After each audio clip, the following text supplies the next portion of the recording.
પાંડેસરા પોલીસે પ્રતિબંધિત ગાંજાના જથ્થા સાથે એક આરોપીને ઝડપી પાડ્યો. અહેવાલ માં ન્યૂઝ સુરતથી રિપોર્ટર સતીશભાઈ કુંભાણી સાથે કેમેરામેન ચિંતન ગજેરા.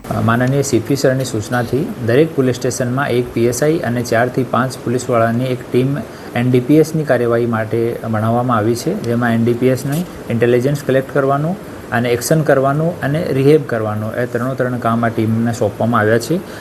એના અંતર્ગત પાંડેસરા પોલીસ સ્ટેશન વિસ્તારમાં એનડીપીએસ ટીમને ખબર મળી કે એક રામશરણ ઉર્ફે મુન્ના જીપ્સી યાદવ कैलाश ચોકડી પાસે એનું ઘર છે અને મૂળરૂપ ગયા બિહારનો રહેવાસી છે.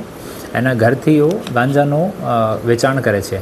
તો સરકારી પંચો સાથે ટીમ ત્યાં સર્ચ કરી ત્યારે 5 કિલો 11 ગ્રામ કિંમતનો 11 ગ્રામ જેની કિંમત 50,110 રૂપિયાની છે એટલો ગાંજો મળ્યો અને છૂટક રાશિ જો કુલ મળીને 1,33,760 રૂપિયા કેસ ત્યાંથી બરામદ થયા અને પંચોનો રૂબરૂમાં પંચનામો કરીને ગુના દાખલ કરવામાં આવ્યો છે અને એક આરોપી રામશરણ ઉર્ફે મુન્નાને અટક કરવામાં આવ્યો છે.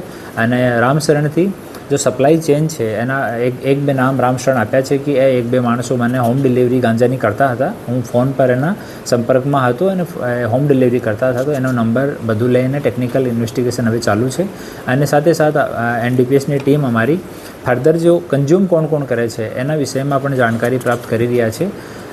પછી આપણે આનો રિહેબ માટે આને સુધારવા માટે જે કોઈ ગુનાહિત પ્રવૃત્તિવાળો હોય કે ફર્ધર વેચાણ કરતો હોય તો એના વિરુદ્ધમાં આપરાધિક કાર્યવાહી કરવામાં આવશે.